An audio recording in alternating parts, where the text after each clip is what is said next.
Salve, rapaziada, beleza? É o seguinte, ó, cola aqui no Alambrado, deixa o seu like, siga a gente, ative o sininho e fala pra todo mundo que tem um canal que só fala do Coringão, que é aqui o Alambrado Alvinegro, certo?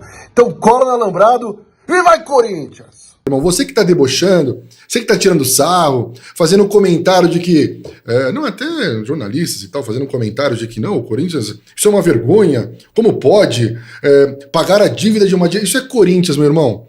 Chega de deixar o tempo passar. Tome atitude. Foi isso que os Gaviões fizeram. Depois a gente chuta a bunda dos caras. É, Corinthians, meu irmão. Ó, só pedir encarecidamente pro pessoal do TI do Corinthians. Isso aí é uma coisa que... pra dar uma força pra galera da Gaviões. Tá fora do ar ainda? Então, tá fora do ar. Então, é só um auxílio, né? Se o Corinthians tem essa disponibilidade, ter uma equipe reforçada, não custa nada. E mesmo que não seja do Corinthians, qualquer corintiano que quiser ajudar, que manja de TI, TI, aí se coloca à disposição. Pro site aí, porque é muita gente entrando, obviamente que cai.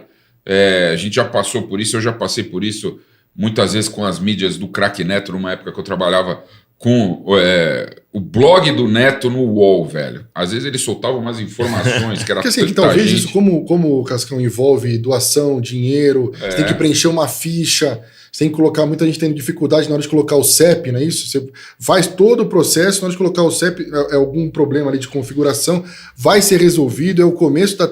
Olha quanta coisa o Corinthians já não passou de ruim, não tem como criticar isso. Zero crítica em relação a isso, que as coisas se ajustem, tem tempo para fazer, todos nós vamos fazer, e quando a gente vê aquele reloginho, que nem o Cascone falou pra gente 2 semanas atrás aqui, vai ter o reloginho que tá rolando, é esse aí que você tá vendo já, mas de forma online as coisas vão acontecer, e tem muita empresa com grana, entendeu? Você tem uma empresa que tem muita grana, faça a doação, mande o Pix aqui que a gente anuncia de graça a tua empresa aqui no Alambrado.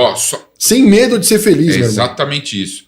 Ó, o Rui tá falando aí, caso Augusto Melo seja afastado, 2025 estará perdido, pois pelo visto a nova eleição será para fevereiro e março. A nova eleição, isso mesmo? Eu imagino que sim, porque a nova eleição ela é após a Assembleia Geral dos Sócios. E vale destacar, a próxima eleição, caso de fato... Se é que ela tenha, né? Exato. Se rolar a destituição do Augusto, a próxima eleição para definir quem cumpre o mandato até o fim de 26, ela é indireta. O que isso é? Só conselheiros votam. Então, muda totalmente o panorama político do Parque São Jorge. Porque o Augusto foi eleito com ampla maioria dos sócios. Para ir mas depois vai para os sócios. Os sócios vão votar também. Sim. Os sócios fazem a Assembleia Geral que deve rolar em janeiro para definir se o Augusto cai ou não, caso seja aprovado no Conselho. Uma vez que isso acontecer, para definir um novo presidente, eleições dentro do Conselho. Não são sócios que passando o impeachment, quem votam são os 301. A verdade é uma só. Se o Augusto só vai cair na votação dos sócios se de fato tiverem comprovações. E o pessimismo que eu falei que eles estão para essa do Conselho é oposto para dos sócios. Cara, na dos sócios a gente não perde. Não perde. O Augusto ele não teme deixar a presidência do Corinthians hoje. Até porque ele ganhou as eleições com o voto dos sócios, e agora e com uma margem muito grande. Quanto que foi? 70-30? Mais ou menos foi por isso. Aí. O Augusto ganhou em todas as urnas, cara. Eram 21 urnas, o Augusto ganhou em todas. Então é o seguinte, ele não perde na votação de só, desde que não tenha nada que comprove uma irregularidade muito grave. Tem um inquérito rolando. Tem um inquérito rolando da VaideBet. Foram bloqueadas as contas do Corinthians, você tem essa informação, foram 13 milhões, é isso? Isso.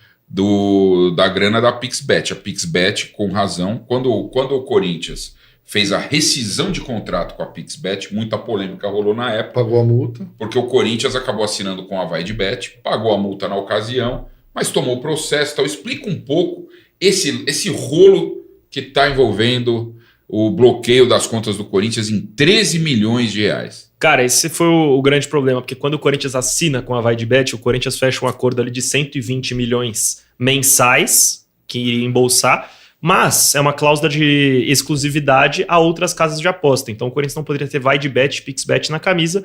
A ruptura do contrato com a PixBet custaria 40 milhões de reais de multa. Nesse contrato com a VaideBet, apesar de ser um valor expressivo, o Corinthians se responsabilizou a essa multa da PixBet. Passando para a VaideBet. Eu ouvi de um cara bem inteirado nas finanças do Corinthians, estava comigo num evento ontem, e ele falou, velho, o mais inteligente a se fazer era chegar na VaideBet e falar, não me dá 120, me dá 105, e vocês resolvem essa multa aí.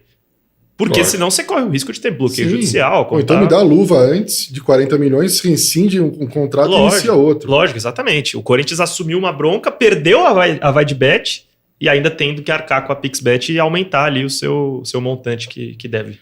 Mas é assim, eu falei isso aí em outra oportunidade, para mim ficou meio estranha essa história da VaiDebet. Eu fiquei com a sensação de que foi algo orquestrado. Eles já sabiam do valor da multa. Eu falo da VaiDebet. E a multa da VaiDebet menor que a da PixBet, vale Então, destacar. eles já sabiam do valor baixo da multa, eles já sabiam imaginavam da repercussão do canhão midiático que teria o Corinthians nisso aí. Então acabou ficando barato. Ninguém conhecia a VaiDebet. Porque o que pega é o seguinte, Fabiane, o Corinthians acabou perdendo a VaiDebet e com todo... Aliás, a VaiDebet acionou a cláusula de anticorrupção. Só que depois o Corinthians não processou, é isso mesmo? O Corinthians está esperando acabar o inquérito. Porque o Corinthians, a instituição Corinthians é vítima. A instituição foi lesada nisso tudo, porque já é praticamente provado ali que você teve uma lavagem de dinheiro, porque a Nelway repassa isso para uma outra empresa, cujo dono não era... Aliás, a rede social repassa para a Nelway, e a Nelway, a dona era uma mulher de Peruíbe que nem sabia que tinha empresa. Então, assim, todos os indícios possíveis para uma lavagem de dinheiro. Aí a questão é quem que embolsou com isso aí? Quem que está por trás? Fato é que não é o Corinthians. Não teria por que o Corinthians fazer isso. Talvez algum dirigente, alguém que estava envolvido na negociação, isso cabe às autoridades dizerem. Mas o Corinthians não processa a VaiDebet porque o Corinthians não tem a comprovação de que a VaiDebet está errada. Mas nem a VaiDebet tinha a comprovação de que o Corinthians foi o Corinthians. Será que não tem? Essa é a questão.